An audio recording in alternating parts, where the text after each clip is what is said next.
भाई प्लीज आने देना, आगे मत जाना, ऐसे बढ़ना मत आगे।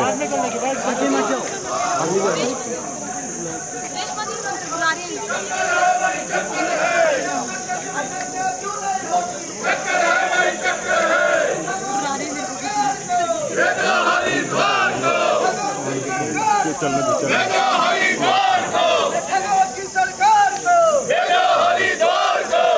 चर्चा क्यों नहीं होती? आउटसोर्स पर चर्चा क्यों नहीं होती? चर्चा क्यों नहीं होती? चक्कर है भाई, चक्कर है। टीवी वाले बाहर आ जाओ भाई, टीवी वाले बाद में कर लेंगे। ऐसा करो, 2 बार कर लो। हाँ ऐसा ठीक है। टीवी वाले आ जाओ भाई पीछे। सर, आज आउटसोर्स कर्मचारियों के मसले पर काम रोको प्रस्ताव लाया गया, क्या कहेंगे? आज नियम 67 के अंतर्गत माननीय सदस्य विपिन परमार जी, रणधीर शर्मा जी और बहुत सारे साथियों ने हमारे स्थगन प्रस्ताव दिया था। और स्थगन प्रस्ताव का विषय ये था कि हिमाचल प्रदेश में जो आउटसोर्स में कर्मचारी लगाए गए थे वो अपनी सेवाएं दे रहे थे, चाहे वो IPH में लगे थे, चाहे हेल्थ में लगे थे, PWD में लगे थे, अन्य अन्य विभागों में लगे थे।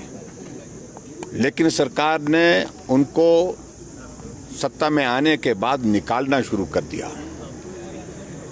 और वो लोग, उनमें से जो कोविड वॉरियर थे, स्वास्थ्य विभाग में जो लगाए थे, जिसमें स्टाफ नर्सिस हैं, फार्मासिस्ट हैं, वार्ड बॉयज हैं, उसके बाद और भी सफाई कर्मचारी है, और यहाँ तक कि जो हमारे ऑक्सीजन गैस को के प्लांट को चलाने वाले टेक्नीशियन थे, वो भी उसमें शामिल हैं। वो सब धरने पर बैठे हुए हैं और पिछले 3 दिन से धरने पर बैठे हैं। हम सरकार से मांग कर रहे थे कि हिमाचल प्रदेश में आपने सत्ता में आने से पहले गारंटी दी थी कि हम 5 लाख बेरोजगारों को रोजगार देंगे, और जहां हिमाचल प्रदेश में सरकार बनने के बाद आपने हजारों की संख्या में उन आउटसोर्स कर्मचारियों को सड़कों पर छोड़ दिया, यानी कि उनको घर भेज दिया, उनको नौकरी से निकाल दिया। ऐसे में इस विषय पर चर्चा होनी चाहिए। पिछले 6 महीने से, मार्च के बाद उनको अभी तक सैलरी नहीं मिल पाई, और जब सैलरी नहीं मिल पाई, आप कल्पना कर सकते हैं कि उनका परिवार कितनी कठिनाई के दौर में से गुजर रहा है। और जिस विषय का विशेष तौर से जिक्र किया हमारे माननीय सदस्यों ने वहां हाउस के अंदर, कि कोविड के दौरान जब परिवार के लोगों ने, परिवार का सदस्य बीमार है तो उनसे मिलना भी छोड़ दिया था। कौन लोग थे अंदर मदद करने वाले, खाना खिलाने वाले, पानी पिलाने वाले, उनको टॉयलेट तक ले जाने वाले, वो काम करने वाले कोविड वॉरियर वो थे जो आउटसोर्स पे लगे थे। और वो लोग हैं वो जो सचमुच में जरूरतमंद भी हैं, उनमें सेवा का भाव भी है। ऐसे में हमने कहा कि कम से कम उनके बारे में तो सोचो। 2000 के करीब वो बच्चे ऐसे हैं जो कोविड वॉरियर के नाते उनने काम किया। आज उनको नोटिस दे दिया गया कि 30 सितंबर के बाद आपकी सेवाएं समाप्त मानी जाएगी।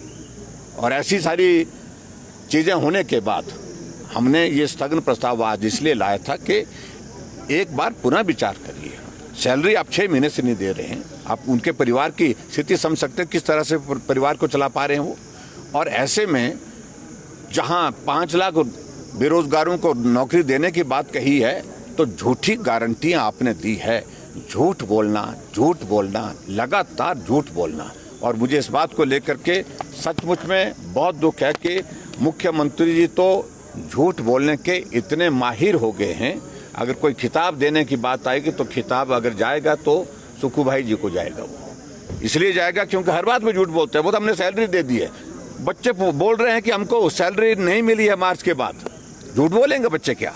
तो इसलिए सदन को गुमराह करने का विषय तो एक है, लेकिन अंदर झूठ, बाहर झूठ, हर जगह झूठ। कोई भी प्रश्न हम पूछ रहे हैं, वस्तु स्थिति जो है उस पर सही स्थिति आ ही नहीं रही है, क्योंकि झूठ बोल करके सरकार बनाई है, झूठ बोल करके सरकार चलाना चाह रहे हैं। इसलिए आज हमने अभी वॉकआउट किया जब हमारा स्थगन प्रस्ताव स्वीकार नहीं किया गया। पिछली बार भी आपको विधेयक में नहीं बोलने दिया जो लाया था, आज भी आपको बोलने, आपको क्या लगता है? देखिए कि सीधी सी बात है, मेरा कहने का अभिप्राय यही है कि हम लेजिस्लेशन के लिए हैं, विधायक किस बात के लिए है? विधायी कार्य के लिए है। और जब एक्ट का पारण होता है, उसमें चर्चा का जो दौर होता है, उसमें चाहे नोटिस दिया है चाहे नहीं दिया है, अमेंडमेंट दी है चाहे नहीं दी है, उसके बावजूद भी खुली चर्चा होती रही है। मैंने पहले भी कहा, मैं 26 साल से विधानसभा के अंदर हूं, और अगर लगातार 26 साल से कोई है तो एक ही मात्र हूं